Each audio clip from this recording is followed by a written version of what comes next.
बशार का मलेशिया, ये Iran backed Malaysia भी हो सकता। तो किसी ने किसी को खबर बेची है और इस खबर बेचने के कारण कहानी खराब हुई है।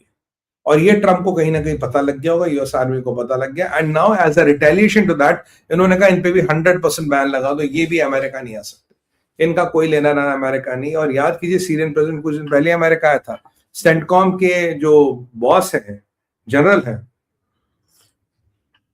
उसके साथ फुटबॉल खेल रहा था, पर आज ये सीरिया पे भी बैन लग गया। तो जियोपॉलिटिक्स में भाई कुछ भी परमानेंट नहीं है। करीब करीब 29 कंट्रीज लिस्ट में आ गई है। अब he is again testing the water, if he can get away with this lot, धीरे धीरे 5-5 करके 4-4 करके कंट्रियां ऐड करेगा। तो मतलब and 70 to 80% of this countries are Muslim countries, ये भी बात सही है। और मुझे वो बात याद आती है जो किसी ने कही थी अमेरिका में, उसने कहा था ये जो ट्रंप है he hates Muslims but he likes rich Muslims, billionaire millionaire से प्यार है, बाकी उससे कोई मतलब नहीं, मतलब पंचर वालों से कोई मतलब नहीं। पंचर वाले की स्टोरी में आ रहा हूं अभी, जरा रुकिएगा। तो ये हो गया हमारा ट्रैवल बैन। तो this is what will see what will happen, इसका कोर्ट में जाएगा, यहाँ जाएगा, वहां जाएगा। बट यार ये इल्हान उमर को कब डिपोर्ट कर रहे हो? इसने तो अपने भाई से शादी करके तो सुपर इलीगल है। एनीवे, तो ये पहला हमारा पार्ट हुआ ट्रम्प्स ट्रैवल बैन। अब पाक ट्रूप्स इन गाजा, देखिए हुआ क्या। मैं आपको शुरू से कह रहा था, मैं जो मुल्ला मुनीर है, अमेरिकन्स बिलीव इन क्वार्टर, जनवरी फरवरी मार्च अप्रैल मई जून जुलाई अगस्त सितंबर अक्टूबर नवंबर दिसंबर, साल उनका 4 क्वार्टर का होता है। उनकी मेंटेलिटी, उनकी थिंकिंग, उनकी सोच क्वार्टर पे चलती है। मैंने आपको बोला मुल्ला मुनीर के पास 6 से 9 महीने का टाइम है, ही हैज टू डिलीवर, या हाथ साथ 1 साल, व्हिच आई डाउट। तो मैंने कहा भाई इसको डिलीवर करना पड़ेगा, नहीं तो इसकी ये लुटिया डुबो देंगे। अब जो खबर आई है कि मुल्ला मुनीर को डोनाल्ड ट्रंप ने तलब किया, बात बोला इधर, कह रहा क्यों इधर? कहता भाई अब देखिए बदमाशी क्या हो रही, बदमाशी ये हो रही है कि इजराइल कहता है कि पीस कीपिंग फोर्स की जरूरत नहीं है। तो अगर पीस कीपिंग फोर्स आएगा और हम जिस कंट्री का अप्रूव करेंगे उसका आएगा, तो उसको हमास से लड़ना पड़ेगा। अब अधिकतर आईएसपी की जो इंटरनेशनल पीस कीपिंग फोर्स है, इसमें अधिकतर मुसलमान है, मुसलमान से लड़ना नहीं चाहता, कहता जी हम क्यों लड़े हमास से, हमास को निपटना तुम्हारा काम। तो फिर बेंजामिन नेतन्याहू ने कहा, बोला ठीक है अगर हमास से निपटना हमारी काम, हम तो निपट ही रहे, तो इंटरनेशनल स्टेबलाइजेशन फोर्स की जरूरत क्या है यहाँ पे, काहे को बुला रहे हो? यहाँ पेश फंस गया, कहता हाँ पॉइंट तो ठीक है, कह रहा अगर हम निपट ही रहे हैं तो निपट ही लेंगे ना हमास से, तो तुम ये इनको भेजने की क्या जरूरत है, फिर इनको भेजो ही मत। पर अब वहां गाजा में हजारों करोड़ों के बिलियंस ऑफ डॉलर के ठेके छूटेंगे, वहां तो बहुत कमाई करने का साधन है। भाई इजराइल एक चीज तो मान गया है,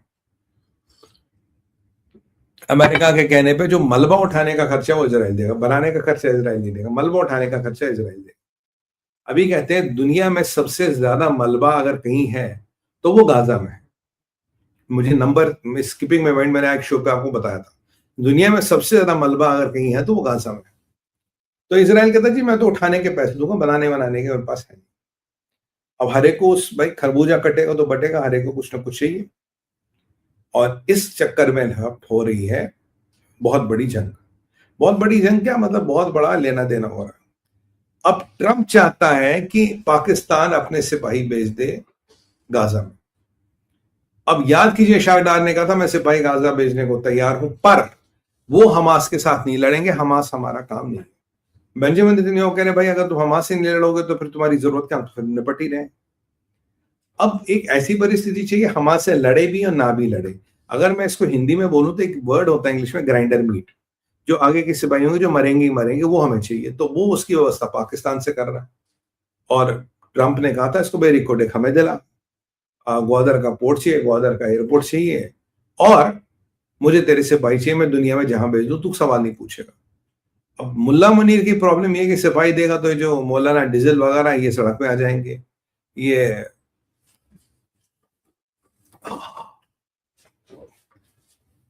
तहरीक लबीक वाले और अन्य जितने भी जिहादी संगठन वो कहीं ना कहीं सड़क पे आएंगे। भाई साहब हमारा क्या सोचा।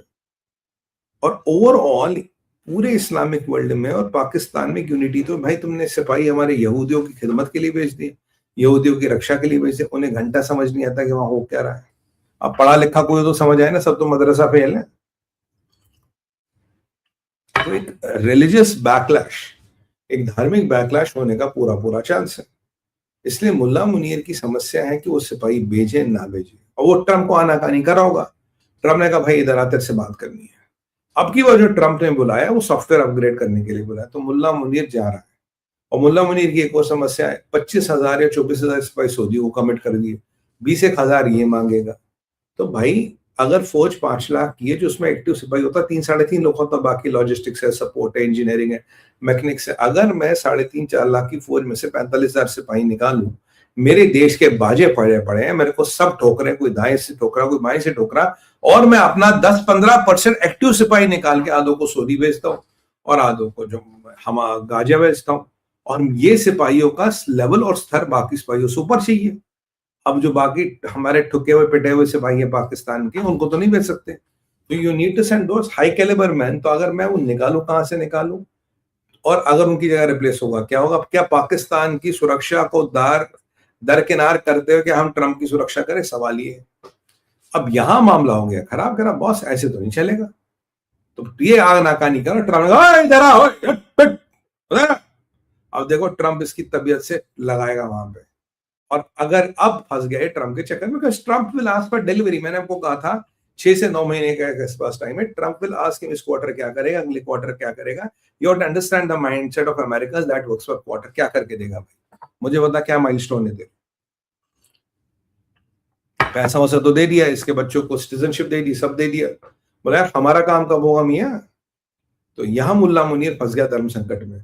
सिपाही गाजा भेजे तो मरे, नहीं भेजे तो मरे। और अगर ऐसी परिस्थिति कल को हो गई, इजरायलियों ने इनके सिपाही मार दिए, तो और बुरा होगा, और भी बुरा होगा। क्योंकि तब बोलेगा कि तूने यहूदियों के हाथ हमारे सिपाही मरवा दिए गाजा में हो सकता है इजराइल मार सकता, कौन सी बड़ी बात।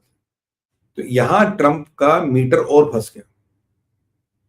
ट्रंप का मीटर फंस गया इसलिए कि उसने कहा ये मुल्ला मुनीर मेरा फ्रेंड है, फेवरेट फेयर मार्चर है, ये है क्या। अब उसको बोलो वहां काम करने को, आना कहानी करा रहा भाई आजा। अब ट्रंप को सिपाही तो भिजवा के रहेगा। अब जो भी होगा देखिए, मजा तो आने वाला है कि क्या होने वाला क्या नहीं होने वाला। मुल्ला मुनीर के बाजे बजने वाले। अब चलते हैं मित्रों तीसरे टॉपिक पे, वेनेजुएला का ब्लॉकेड की कहानी क्या। देखिए वेनेजुएला की जो भी कहानी थी, मैं आपको शुरू से कह रहा था इट्स अबाउट ऑयल। कहा था नहीं कहा था? डिड आई से और नॉट से? आप जरा कुछ 2-4 कमेंटों में बताइए, कहा था नहीं कहा था? बताइए कहा था नहीं कहा था? Can we have a few comments please? मैंने आपको शुरू से कहा था Venezuela is all about oil. यहां ड्रग्स वग्स का कोई लेना नहीं है, ड्रग्स का तो बहाना है। यस, थैंक यू माथुर साहब। कुछ और कमेंट हो जाए भाई, बड़ा इंपॉर्टेंट बात करने वाले हैं हम।